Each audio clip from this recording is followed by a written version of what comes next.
It's sunny day. Good morning to all of you. Another day, another vlog.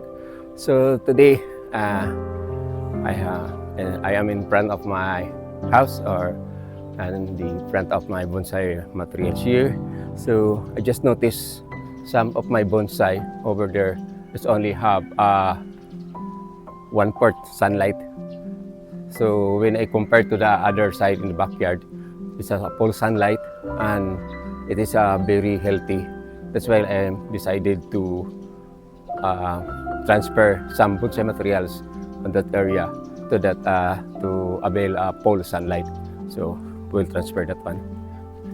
So this is the bonsai materials that I need to transfer because due to lack of sunlight, it's not doing well. It's not so healthy, and also this one, and also that one, the Argaro Taiwan. As you can imagine, that is the sunlight is only hitting in this area. Then there's a tambis tree upstairs. So I need to transfer that to another area that is have 100% full sunlight.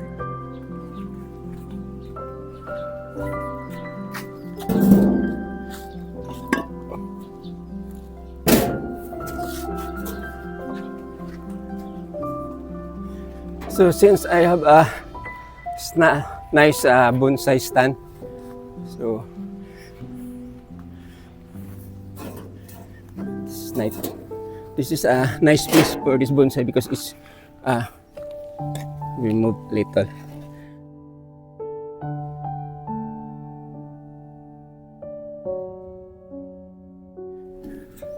So we get the other one.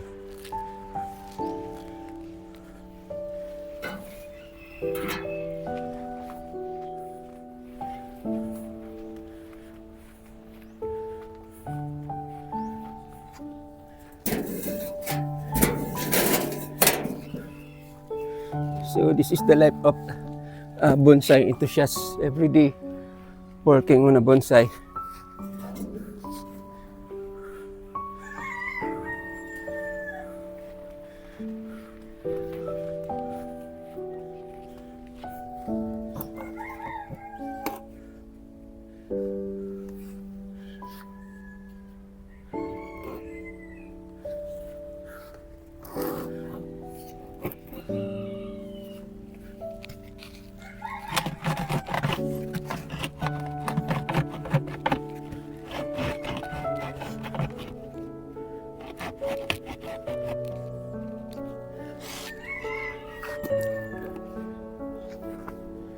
So we have another stand here that no bonsai. So I need to get that bugtai over there because it is under the star apple. So it have no sunlight or only 15% sunlight. So I need to transfer this bugtai bonsai materials, that one, because it is under the star apple tree.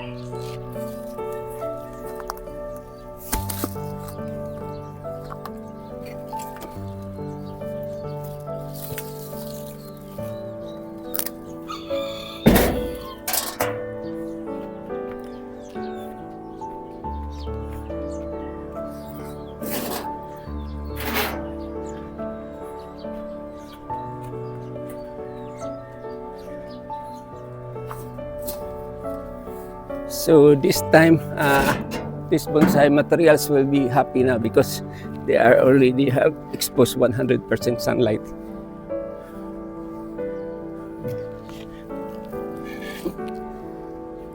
Okay.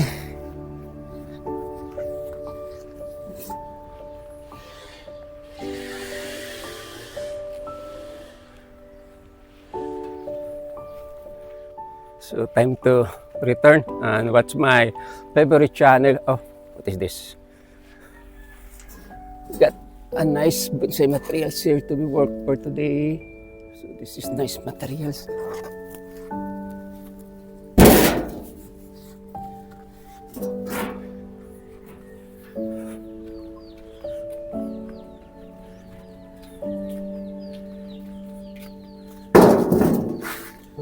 So this is nice bonsai materials. And just copy what my idol doing on YouTube.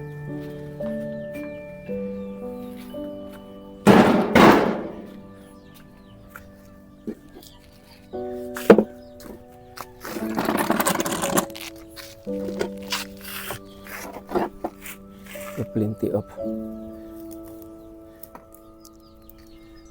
So time to make this into a new form.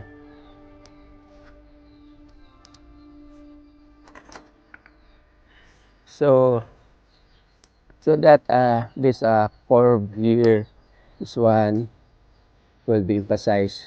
I'm going to cut this one as a sacrifice.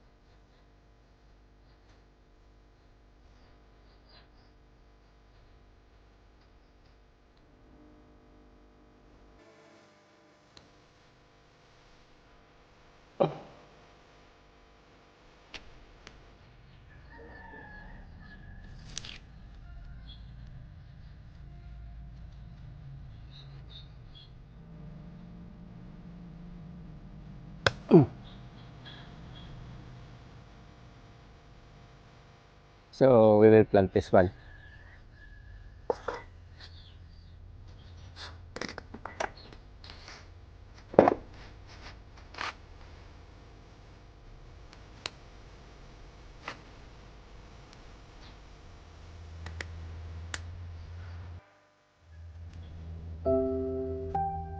So since I don't have any sealant, I just use a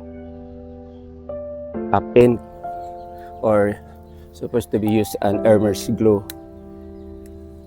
So now the curve is emphasized.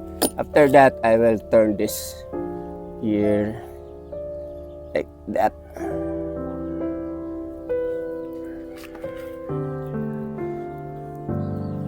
So look for a big wire.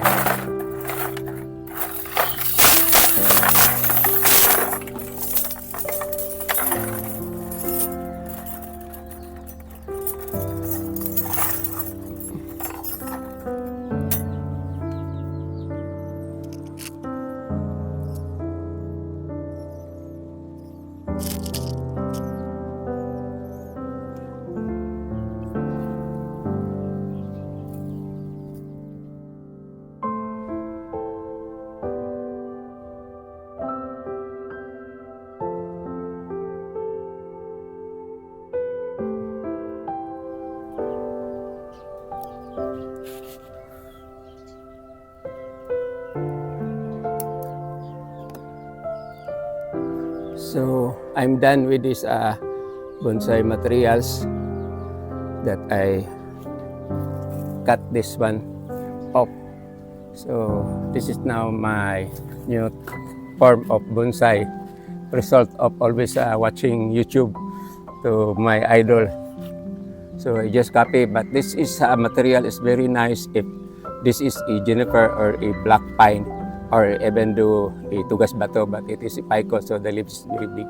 So at that time, so what I'm doing to this one is pull this up like that. Then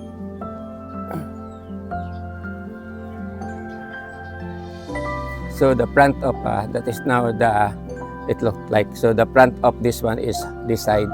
We have to front and the other side, because in Japan they also they are that's more on having front on your bonsai, but some other places don't emphasize the front of their bonsai. So I just fill up some soil under. Take this one. I will not take off some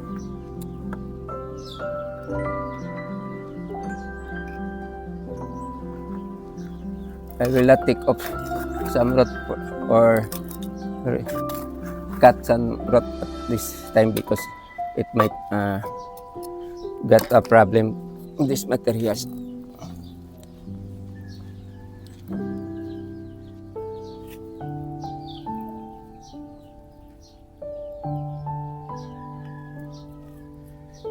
Kulang pa. Need more. Si Wibi.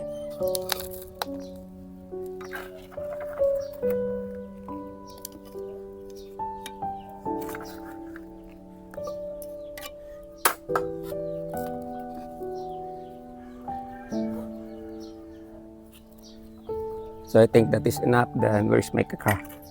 Then script this one.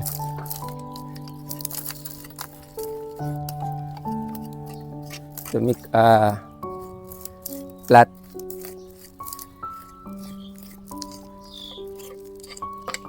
So this is what I'm doing every day.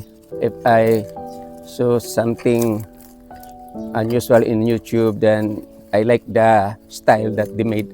I just do it on my bonsai to get some experiment.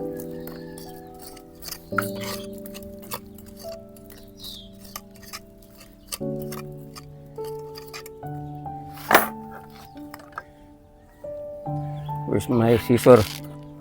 So I'm going to cut this root.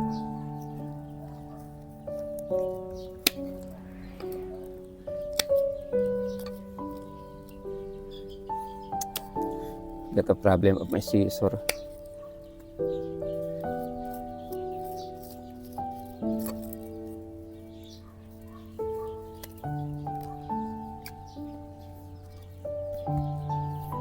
Pulling ko. Some soil get inside my eyes. So this is the life of a bonsai hobbyist. So I just clean this after I end my video. So this is now my bonsai materials. Hope you like my design. So I just copied this from YouTube. So you see that it's not look nice, but if you see on the side, it's very nice because it is emphasized the curve of the punuan, or what is called is the trunk. So for this morning, just sharing. Thank you very much for watching. This is the only things that I can share to you, my ability or ang kakayahan ko lang to make this bonsai into light beautiful. So once again, thank you very much for watching. God bless you all. Have a nice morning ahead of you. Bye-bye.